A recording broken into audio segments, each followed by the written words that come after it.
लेते हैं अगला सवाल। नीलेश मेहता का ईमेल आया है। इन्हें अपने लिए एक ऑनलाइन टर्म प्लान लेना है। 1 करोड़ का टर्म कवर ये चाहते हैं हर्ष। नीलेश यहाँ पूछ रहे हैं कि किस कंपनी का क्लेम सेटलमेंट रेशियो बेहतर है। इन्होंने कुछ रिसर्च की है हर्ष। यहाँ पर IRDA की वेबसाइट पर जाकर इन्होंने क्लेम सेटलमेंट रेशियो चेक किया है, जहां अवीवा और SBI ई शील्ड का क्लेम सेटलमेंट रेशियो अच्छा है, जबकि एगॉन का सबसे कम है, लगभग 66% का क्लेम सेटलमेंट रेशियो है।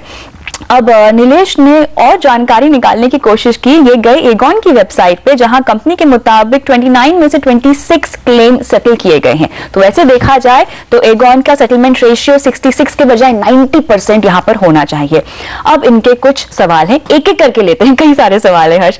सबसे पहला सवाल, तो सही क्लेम सेटलमेंट रेशियो कहां से पता लगाया जा सकता है? इन्होंने IRDA की वेबसाइट पर देखा तो कुछ और रेशियो था, और एगॉन की वेबसाइट पर जाके देखा तो कुछ और क्लेम सेटलमेंट रेशियो था। तो ऐसे में वाकई अगर कोई पॉलिसी लेना चाहता है, अपने लिए टर्म कवर लेना चाहता है, तो क्लेम सेटलमेंट रेशियो तो सबसे पहले कैसे देखा जाए, और दूसरा किस कंपनी, क्या वाकई हमें क्लेम सेटलमेंट रेशियो के तर्ज पे कंपनी डिसाइड करनी चाहिए? दो चीजें हैं। एक तो ये डिफरेंस का जो क्लेम सेटलमेंट रेशियो का सबसे अथॉरिटेटिव सोर्स तो ऑब्वियसली IRDA का वेबसाइट है। exactly. अब डिफरेंस क्यों है? क्योंकि IRDA के वेबसाइट पे 2011-12 का क्लेम सेटलमेंट रेशियो है। 2011-12 के वर्ष में जो डेथ क्लेम्स हुए उसका क्या परसेंटेज सेटल हुआ हर कंपनी का, वो है। और जो उन्होंने जाके एगॉन की वेबसाइट पर देखा वो इस साल का है, तो ऑब्वियसली डिफरेंस होगा जी। तो इस डिफरेंस से घबराने, मुझे नहीं लगता कि कोई भी कंपनी गलत इंफॉर्मेशन देगी। और क्लियरली एगॉन ने ये दिया है, क्योंकि क्लेम सेटलमेंट रेशियो एक बड़ा उनके लिए सेल्स ऑब्जेक्शन हो चुका है, इसीलिए दिया होगा, ऐसा मेरा मानना है। जहां तक मेरा ख्याल है कि अब वो जो प्रॉब्लम होती है, क्लेम सेटलमेंट रेशियो नई कंपनी में, कोई भी नई कंपनी हो, रिलेटिवली उसका हमेशा एक बार ज्यादा होगा ही होगा। क्लेम जिसको कहते हैं डेथ क्लेम रेप्यूडिएशन रेशियो, कि इतने क्लेम आए उसमें से इतने नहीं माने गए, वो नई कंपनी में, क्योंकि एक तो बेस छोटा होता है, डेथ क्लेम्स आने में बहुत समय लगता है, और जो जल्दी डेथ क्लेम्स आते हैं उसमें रेप्यूडिएशन ज्यादा होता है। ये हर कंपनी के साथ होगा। तो आप देखेंगे कि जो पुरानी कंपनीज है उसमें धीरे धीरे डेथ क्लेम सेटलमेंट रेशियोज बढ़ते जा रहे हैं। और कोई company on a long term basis low death claim settlement ratio नहीं रख सकता। Is it important?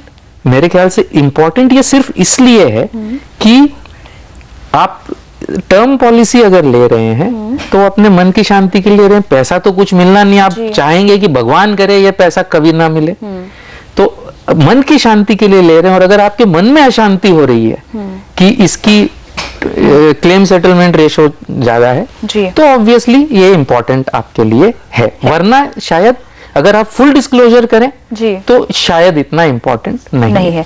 अगला सवाल है इनका कि अगर भारत के बाहर इनके साथ कोई अनहोनी हो जाती है तो ऐसे में क्या इनके नॉमिनी को क्लेम मिलेगा? हाँ बिल्कुल मिलेगा। It covers death wherever it happens. बिल्कुल। साथ ही अगर बीच में अगर ये देश के बाहर कहीं सेटल हो जाते हैं तो इस पॉलिसी में किसी तरह के बदलाव की जरूरत होगी, या ये पॉलिसी इनकी चलती ही रहेगी? मेरे ख्याल से एक्सेप्ट कि इनको बता देना चाहिए इंश्योरेंस कंपनी को नया एड्रेस, और वहां से पेमेंट करते रहें, वो अलाउड है। और वो यहाँ क्या बढ़ेगा प्रीमियम? नहीं, कुछ भी नहीं होगा। अगला सवाल है इनका कि अगर इनकी पत्नी नॉमिनी है और अगर इन दोनों के साथ ही एक ही समय पे कोई अप्रिय घटना हो जाती है तो फिर क्या होगा उनके क्लेम का? मुझे बहुत अच्छा लग रहा है। कस्टमर इतना आदमी जो सोच रहा है वो ये पॉलिसी तो लेगा ही, कम से कम बहुत ही रिसर्च किया हुआ है। तो ऐसा है कि ये आपके हर क्लेम के साथ लागू होती है बात, चाहे इंश्योरेंस का क्लेम हो, आपके म्यूचुअल फंड के पैसे हो, बैंकों के पैसे हो, आपका नॉमिनी भी आपके साथ मर जाए या आपसे पहले मर जाए तो क्या होगा आपके पैसों?